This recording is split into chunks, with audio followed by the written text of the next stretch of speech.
This is MarauderEX, and our next segment of Let's Play Dragon Force. This one's going to start off kind of slow, just moving my people down a little south. This problem with the Trishtan Empire, they're kind of secluded. There's only one or two paths up to your main castle, which is great for defense, which means you don't need to worry about any of the other kingdoms, you know, building up and coming up and attacking you. And if they do, you can stop them. The downside is it means it takes a little bit longer for you to reach any of the other kingdoms. I've got a straight shot to Topaz, but fighting Topaz kind of sucks because they don't join you instantly. You have to defeat them, and in order to defeat a nation like that, you've got to take over all of their castles, take over all of their generals, basically wipe them off the face of the earth before the monarch will join you. Ooh, here's a fun one. Skull Children. They will randomly appear out of a village, one of the little village waypoints, and come after your monarch. They will go, whatever castle your monarch's in, that's the one that they're going to make a beeline for.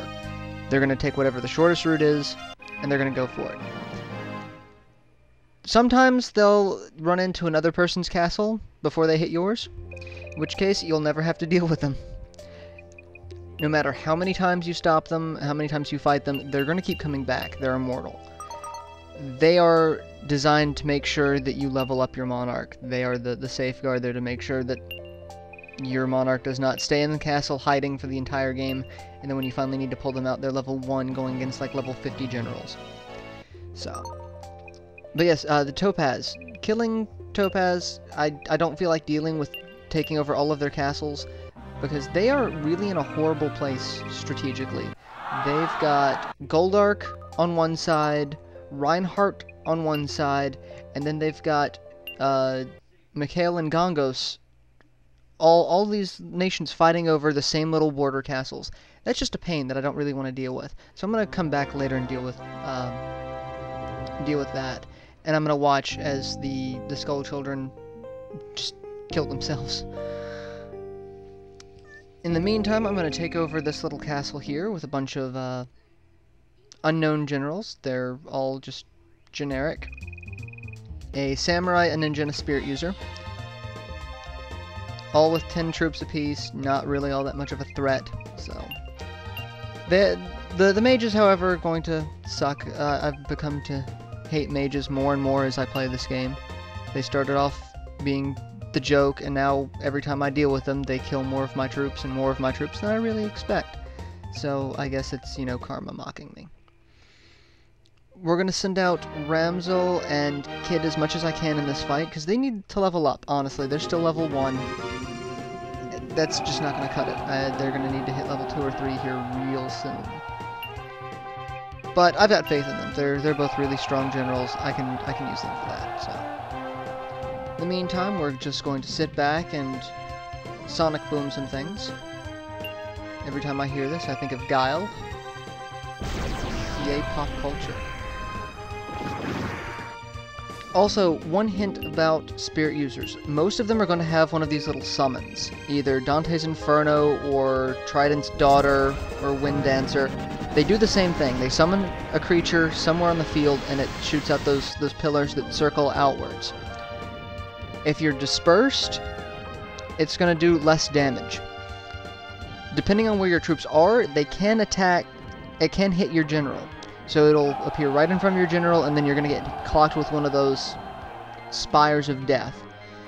Most of the time they don't do a lot of damage, it's more for troops, but every now and again you'll get one of the shamans and spirit users that can just really rip you a new one with one of those abilities, so be careful with those.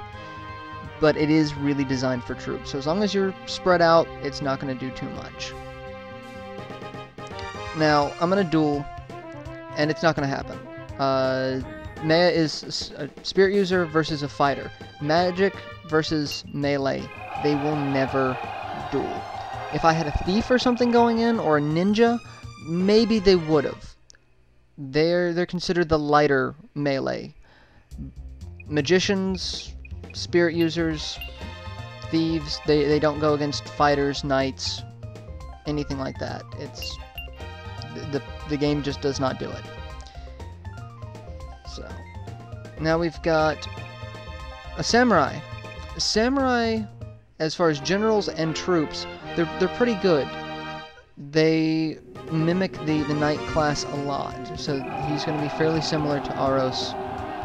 The samurai troops, they are on par with soldiers. They're average melee units. They're good against just about any other type of melee units other than cavalry. Samurai have a distinct advantage over dragons. You can take 10 samurai in and just decimate any number of dragons. It's ridiculous. I'm fairly confident that a group of 10 samurai done properly could take out 100 dragons, depending on who the general supporting it was. That is their big thing. They can take on dragons, and dragons really are the ultimate troop type. If you've got dragons, there's very little that's going to stop you. Everything else has some sort of weakness. Zombies are weak against monks and mages, so they've got 2 weaknesses. Harpies are weak against mages and archers, they've got 2 weaknesses.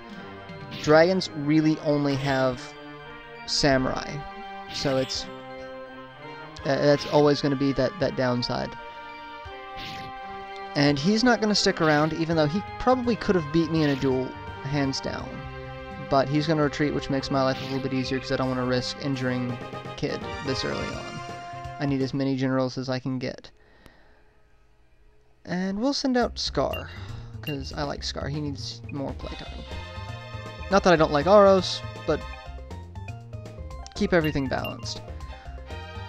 Ninjas are a combination between thieves and fighters, really.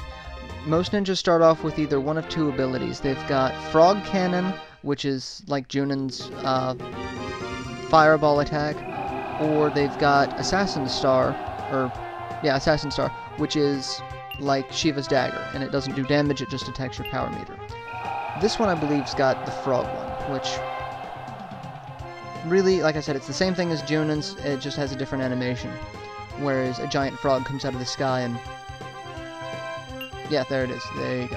Creepy frog shooting fireballs. Gotta love how they add some of the things into this game. It's just... the weird factor is amazing. And with this, I'm pretty much going to take out his troops. I don't really think 3 versus 30 is going to do well for him. And even though his special attack did more damage to me than mine to him, it's the troops in this case that does it. No way that's going to be a fair fight on his end. I'm actually expecting him to retreat, honestly. Yep, there it goes. Because if you just outnumber them by a sheer amount like that, you're going to win. They're going to run away. There's no point in them sticking around. They know that. And now that I've taken over this castle, I'm going to call it here, and I will see you in the next part.